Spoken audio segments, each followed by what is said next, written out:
So I've been asking for questions on social media also, and a lot of people are still absolutely fascinated and interested by the stories of your life and what happened when you went out there. So I am going to, and I know you've repeated some of this in the past, but I'm going to take the occasion to ask you again. So for starters, when you went from here back, when you went from here to America, you've often said that you really enjoyed that feeling of freedom that you had at that time. You could be anonymous, you could go to shops, you could go to malls, you could do all of that. Was there ever a time when you actually had the feeling of going to somebody and saying, "Tum janti ho main kaun hu"? I'm going to flip the question a bit from what you've often heard lots of times. Going to someone and saying, "Do you know who I am?" Well, in the sense that you went to a shop, you went to somebody, some cop stopped you and said, "You have an ID card, who on earth are you?" And you say, "People know who I am." Yeah, not really, because you know how Indians are everywhere today. Even in Denver, we did have Indians there who did recognize me. When I used to go shopping or grocery, sometimes, you bump into people, you meet another Indian while you're picking up tomato and gobi and all that. And they're like, "Hey, hello, it's great to see you." And you say, "Yeah, how are you?" It's so courteous, it's so nice. They just say, "Oh, we love you, we love your movies," and stuff like that. And they do respect the fact that, it's your private moment and you should be left alone. And they say, "We just wanted to tell you that." And, they kind of go their way. But sometimes, it used to get a little scary for me because I had just started driving there. And, I used to go to strange, like, I'm just trying to find addresses and stuff like that for the first time. I've never done that in India, right? Because I always had people with me wherever I went. So for me, it was also a little scary going out on your own, not having anyone to, kind of just take you there. That's what we were used to in India, right? We just sit in the car and the driver just takes you there. Sometimes you don't even know where you're going and he just takes you there. And you have to find it on your own.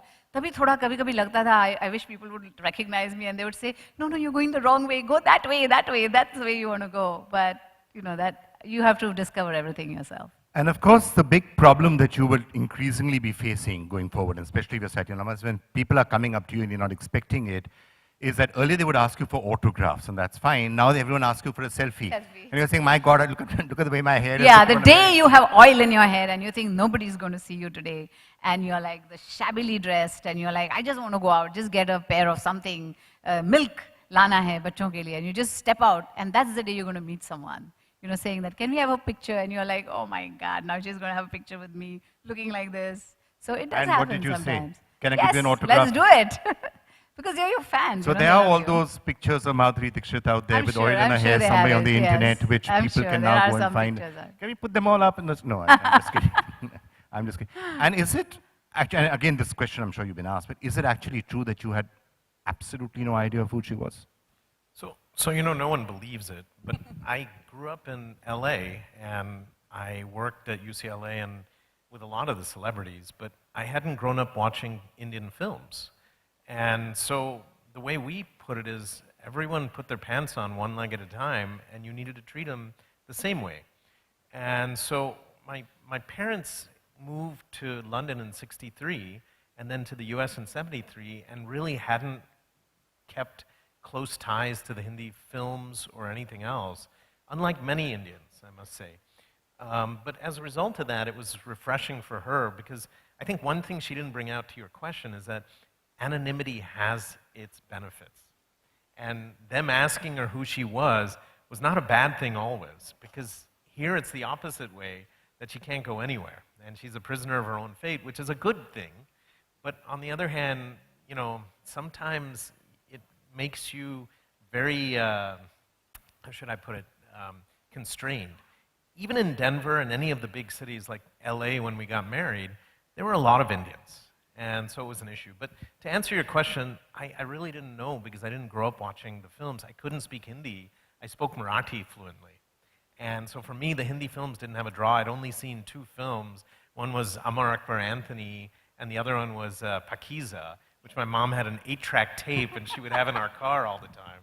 And I knew like all the lyrics to the songs. So have you watched all of her films by now or not yet? I've seen the ones where, so there's 2 rules in our house. One is, we never talk shop. So all of her awards, all of her other stuff is all at the office. And she doesn't want the kids or us to be affected. That's how she grew up. The second is that I've been to some of the film premieres, and that's what I've seen, but she's not very comfortable watching films with family. And so for me, watching them separately is kind of an odd thing. And so really, I've seen the ones since we were married. We've been married for 18 years. And so I've seen those only, and maybe a little bit from Hum Apke Hai Kaun and Dil To Pagal Hai, but not a You're whole trying lot to tell else. me everybody in this hall has seen more Madhuri I'm movies sure. than you have. Yes.